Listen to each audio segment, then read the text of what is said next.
Kolkata hotel বন্ধ, তাহলে এখন এই মানুষগুলো থাকবে কোথায়? বিকল্প কি? এই বিকল্প নিয়েই কথা বলা। যারা ট্রিটমেন্ট করতে গিয়েছেন আপনারা দেখেন, যদি কলকাতার বাইরে ট্রিটমেন্ট হয় তাহলে আপনারা চলে যান চেন্নাই, হায়দ্রাবাদ, বেঙ্গালুরু বা মুম্বাই বা দিল্লি চলে যান, বা যারা ডাবল এন্ট্রি এর জন্য এম্বাসি ফেস করতে যাবেন তারা দিল্লিতে চলে যান। এই কলকাতার মার্কেট স্ট্রিটের মানে আবেগময় জায়গা থেকে বের হয়ে যান। এছাড়া যারা কলকাতায় ট্রিটমেন্ট করতে গিয়েছেন, যেমন মুকুন্দপুর আছে, ওখানে নারায়ণ আছে, এরপরে মণিপাল আছে, আরো বেশ কয়েকটা হাসপাতাল আছে। তারপর পাশে আছে এই পেয়ারলেসের আশেপাশে অনেক হোটেল আছে, ওখানে পুকুরের আশেপাশে অনেক হোটেল পাবেন। এরপর দিশানের আশেপাশে হোটেল পাবেন, অ্যাপোলোর আশেপাশে হোটেল পাবেন। অথবা আপনি পার্ক স্ট্রিট চলে যান, বা new market street, Mirza Ghalib স্ট্রিটটা অ্যাভয়েড করে আপনার আশেপাশে অনেক জায়গা আছে। শুধু এই জায়গাটা ত্যাগ করেন, যেটা আমি ওখানে ট্র্যাজেডি হওয়ার ৩-৪ দিন আগে থেকে, আমি তো ১৩ তারিখ যাই, ১৪, ১৫, ১৬, ১৭ আমি কিন্তু কন্টিনিউ এগুলো বলে যাচ্ছি ভিডিওতে যে আপনারা এই এরিয়া ত্যাগ করেন, তা না হলে এদের হোটেলের সার্ভিসগুলো ভালো হবে না। আপনারা একটু দূরে যান, প্রয়োজনে মির্জা গালিব স্ট্রিটের লাস্টের দিকে যান ওইদিকে, অথবা ওই যে ট্রাম লাইন যে আছে খালিক হোটেলের পাশে রাস্তাটা একটু পিছনে যান, ওখানে 3 স্টার ক্যাটাগরির হোটেল আছে।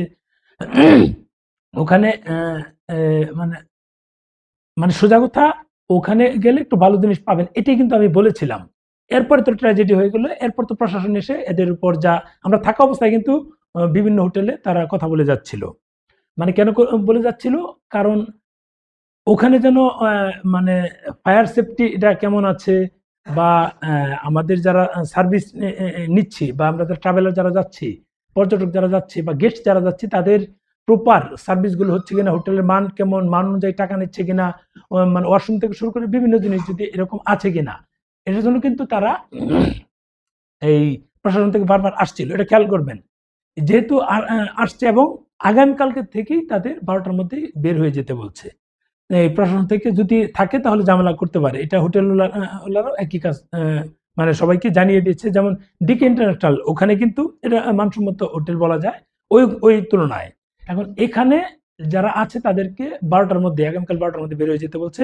অনেকে দেশে চলে আসছে, অনেকে আমি বলবো আপনি বড়বাজারেও হোটেল ভালো না, তারপর ওই এরিয়াতে যান, চলে যান, যেহেতু এখানে থাকা যাচ্ছে না।